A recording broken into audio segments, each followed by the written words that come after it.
Yes, nkulamusizaako nnyo mukwano gwange era gy'osinza obba ng'otuwuliriza webali kwekuumira ku mayingo gano aga UG Update TV.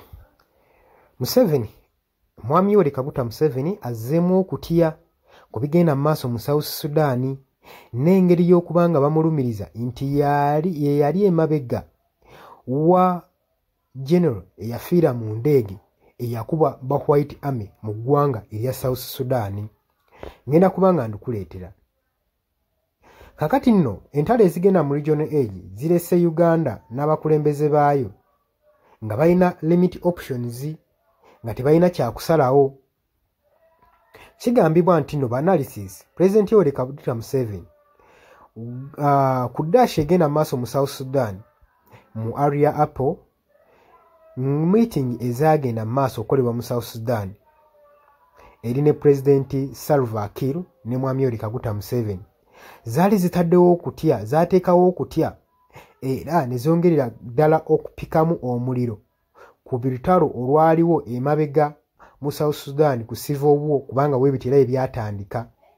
Wabula abakugu bagamba South Sudan People's Defence Force ku airstrike eyali ku Natha ku town in Upper Nile State bagamba nti nno ennyonyi eno yakapukyalingibwa yakubibwa ne White Army eyalinkingibwa ne First Vice President Riek Machar eyadetainingibwa gye buvuddeko emabega. Report esuggestinga nti Uganda People's Defence Force UPDF batekinga part mu aircraft eno newankubadde tewali independent ayinza kuvaayo kulumiriza ku nsonga eno era tebannavaayo na kukireiminga ku kye kyagenda maaso. Uganda okudeployinga amagye gaayo mu South Sudan mu March omwaka guno. Bino byonna byonna bigenda mu maaso okufollowinga request okuva wa President Salva Kiir okulaba nga ataakiriza olutalo olugenda mu maaso mu ggwanga lino. Kati okuva ennyonyi ewe yakubibwa ne Yoweri Kaguta Museveni okukyala mu South Sudan, abanatics batandise suggestinga nti UPDF yalimu mu kwenyigira mu kkuba ennyonyi eno era nga Mwami Yoweri Kaguta Museveni yagetinga involved. Riek Machar bw'atyo bye bw'asuggestinga agamba nti nno okuva Mwami Yoweri Kaguta Museveni we yavuddeyo twalabye nga strategy zitandise okukyuka eri mu ggwanga erya South Sudan era jeno n'avaayo n'alangirira nga watali kuddamu kutambuza kisi kyonna kyonna yadde mundu mu ggwanga erya South Sudan nga teri authorized nga terina biwandiiko nga teri registered. Kabeere wa poliisi kabeere wa amagye okuggyako emmundu eziri ku jjute zokka zokka zizaawadde allowance okubanga zitambuzibwa mu ggwanga erya South Sudan ng'olutalo lukyagenda mu maaso nga bakyawera ennemba n'olutalo. Wabula ate ebiva eri wakyaliwo olutalo wakati wa Donald Trump ne Salva Kiir oluvannyuma lwa gavumenti ya South Sudan okusalawo okugoba ambassador wa US mu ggwanga erya South Sudan saako n'okuggalawo embassy yaabwe.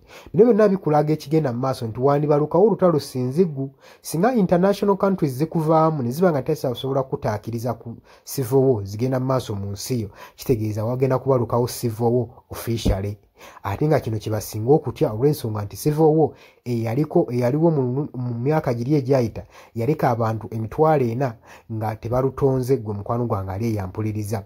So amawulire gatandise okuyitingana nti Mwami Yoweri Kaguta Museveni yandibanga ayinamu omukono ku bigenda mu maaso mu ggwanga erya South Sudan era Yoweri Kaguta Museveni mwenjogerera nga mbugumye. Olowooza otya ku nsonga eno? Nkwanirizaako mu comment section jangu otangaaze okusinziira gwe ng'olaba ku ndowooza yo n'ebigenda mu maaso ne Uganda okudeployinga amagye gaayo mu South Sudan. Ng'oza ki kyesinga okutya n'okwekengera? Ki kye bakuuma ennyo Uganda kyesinga okubaamu n'omugaso kyerina interest mu ggwanga erya South Sudan? Oli ku UG Update TV gw'atanatoyungako kirira wansi waliwo ekigambo subscribe kikoneko obeere nga otoyungako. Mbaagala nnyo mubale kwekuumira ku mayengo gano. Yes, nkulamusizaako nnyo mukwano gwange yonna gy'osinzira okuba nga otuwuliriza gwenna omuwuliriza wa UG Update TV. Mukola kyamaanyi nnyo okwekuumira ku mayengo gano. Mmwe abali emitala w'amayanja abali mu diaspora nammwe mbalamusizaako nnyo sibeerabidde kubanga yemmwe mpagi luwaga abayimirizaawo amayengo ga channel eno okubanga ekulaakulana n'okutuusa eddoboozi lyammwe eri abantu be muba mwagala libatuukeko bonna bonna. Abali emitala w'amayanja ye mbamenye ntya, abali e Qatar, Dubai, US, UK, abali mu South Africa, abali ku muliraano mu Kenya, Nairobi, abali mu Canada, abali mu Dubai, mwenna mbaanirizaako nnyo mwe bali kwekuumira ku mayengo gano aga Yugi Updates TV. Kakati nno era mu ngeri y'emu twagala obbategeeza mikwano gyaffe nti enamba y'essimu gye tutadde mu WhatsApp gy'olaba eyo eri mu kikala ekimyufu, eri mu people power color. Eyo nno gw'ayagala okuba ng'olanga naffe gy'ogenda okuba ng'oyitako gwe mukwano gwange gw'ayagala okukola advertisement, osobola okuba ng'okuba bizinesi y'abantu, enamba gy'oba oyitako ojja kuba ng'osobola bulungi nnyo communicatinga naffe buli kyonna ky'onooba oyagala tuteeseganyeemu nakyo gwe ali eyo ampuliriza. Mbeebazaamu ak'ensusso mmwe abagenze mu maaso okukola omulimu gw'okusubscribinga kweno channel. Buli w'osubscribinga kimanye nti oba oyongeddeko eddaala kweno channel. So mmwe mbeebazaamu ak'ensusso nammwe ababyagaliza ab'enganda bako n'ab'emikwano mbakubiriza okusubscribinga ku Yugi Updates TV, mukolera ddala ekintu ky'amaanyi. Weewaawo naawe gwe atanema kuba ng'otwegattako nga oliko gwe atuwuliriza, osobola okugenda wansi awo waliwo ekigambo subscribe n'okikoonamu, ojja kuba ng'osobola bulungi nnyo otwegattako. Buli w'osubscribe nga kitegeeza oba ogenda kuba ng'ofollowinga buli kyonna ekigenda mu maaso ekikolebwa ku mukutu guno ogwa Yugi Updates TV. Kitegeeza ki? Nti gwe ayagala okuba ng'otufollowinga bw'oba omaze okusubscribinga teweerabirako na mukadde, genda wansi wali okoonene mukadde osobole okuba ng'ofuna notification message. Buli w'okoona mukadde wabeerawo ka notification message akajja akakulaga nti nno waliwo information erinkinze ku Yugi Updates TV gwe mukwano gwange ali eyo mpuliriza. Ng'era we mbeebazizza ekyensusso nammwe abajja mu comment section mbeebaza, mwebajja ne mukomentinga ne muteekako endowooza yammwe eri eggwanga ne mulitangaaza, kubanga njagala mukitegeere. Lwaki mbakubiriza nnyo okujja mu comment section otangaaze omukulembeze ku ky'ekituufu ky'ateekeddwa okukola. Bangi tubalonda bulijjo ne tulowooza nti nno be basinga mu basinga. Leka kulonda mukulembeze wo oba mubaka wo agenda obbakulembera gwe n'olowooza nti nno buli kimu agenda kuba akyemalirira. Kimanye nti nno omulonze bulonzi mukulembeze kukulembera oba kukulembera kitundu kyammwe. Mmwe bagenda okukulembera yemmwe bagenda okuba ng'akiikirira bukiise eri yonna yonna mu gavumenti. So si kyandibadde kya bwenkanya omulekera obuvunaanyizibwa n'otamu advisinga. Ky'oba olaba mbakubiriza okujja mu comment section muteekewo endowooza zammwe musobole okutangaaza ku bakulembeze bammwe ku biki ebituufu bye bateekeddwa okukola. Bangi tubalonda bulijjo ne bagenda mu parliament nga babadde bantu balamu ne batuuka eyo ne bawuttaalirayo. Kitegeeza ki? Nti olina okuba nga buvunaanyizibwa bwo okuzuukusa omubaka wo oba olaba nga yeebase gwe mukwano gwange ali eyampuliriza. Ne ntumirako nammwe abalwanirira eddembe ly'enkyukakyuka mu ggwanga lyattu Uganda, mukola ky'amaanyi nnyo okulwanirira enkyukakyuka. Gwe ali yeebase ng'ebintu tobiraba obanga olabanga ebitakukwatako bijja tuuka ekiseera bikwateko, wabula ate gwe nkuzaamu amaanyi agenda mu maaso n'okuyiwawo omubiri ng'olwanirira enkyukakyuka. Bannanga abantu abo mubeebazeemu ak'ensusso kubanga bakola ky'amaanyi nnyo obbaliidinga n'obbakulemberamu n'okubalaga ki ekituufu ekisaanidde okukolebwa. Mukimanye mu nsi we tuba tubaako be tulwanirira oba be tuluubirira, si lwakuba nti nno tukolerera oba abasinga bayinza olowooza nti omuntu ogenda mu maaso n'okuba nga alwanirira enkyukakyuka alina bye yeeyagaliza nga ye omuntu. Kino njagala okukibategeeza nti mu kulwana ebiseera ebisinga weewaawo tetufuna ekyo kye tuba twagala, kye tuba tuluubirira. Naye okulwana tusuubira, wano mu kulwana tuba n'essuubi nti tusobola okufuna ekyo ekitugwanira. Kati naawe mukwano gwange ali eyo alwanira enkyukakyuka, kino kankikutegeeze, wandibanga nno oli eyo olwana nga tumanyiddwe ogenda kifunamu, weewaawo oyinza obutafuna ekyo ky'oyagala, naye osobola okufuna ekyo ky'ogwanira.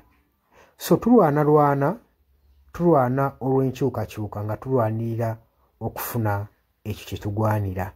Kati gwe mukwano gwange ky'ofuna kye kiggwanira eyo gy'oli. Wandiba nga ky'oyagala okifuna naye kye kiggwanira. Bangi mugenda ne muwambatalira eyo mu bibiina by'obufuzi ne babafujjirira omusimbi.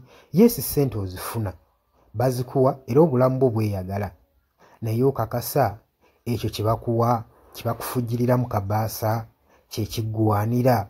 Ebiseera ebisinga ffe tetulwana olw'okuba nti no twagala kufuna ebyo bye twetaaga. Nedda, wabula tutunuulira nnyo pointi eno nti kye tugenda oba kye tulwanye kyenfuna kyengwanira. Mutuufu ogenda n'oweetunulamu n'olaba nga kyofuna si kyokola ki, si kyogwanira nga ggwe munnansi. Ky'oba ovaayo n'embavu osobole okuba nga olwanirira enkyukakyuka gwe mukwano gwange ali eyampuliriza. Nja basaba kano akatambi tugende maaso n'okuba nga tukasheyalinga, buli muntu ategeere kiki ekigwanidde okukolebwa na lwaki enkyukakyuka esaanidde okubeerawo mu ggwanga lyattu Uganda. Si lwakuba nti oli bulungi kati, wabula wandibanga oli bulungi naye ekyo ky'ofuna ky'ogwanira. Ekyo kye kibuuzo. Era naawe osobola okujja mu comment section n'onteerawo endowooza yo nti gwalemesa enkyukakyuka ky'ofuna ky'olwanira. Muli ku Yugi Update TV ku musinzi oba nga mutuwuliriza, mwebale kwekuumira ku mayengo gano. Ngenda maaso n'okukubiriza mmwe abatannatwegattako, kirira wansi waliwo ekigambo subscribe, kikoonemu obeere ng'otweyungako. Ennamba eyo gye ntaddeawo nabagambye dda gwagala okulanga naffe gy'oba oyitako ojja kuba ng'osobola okommunikatinga. Mbagala nnyo, mweraba era nga mbaagaliza ebisinga.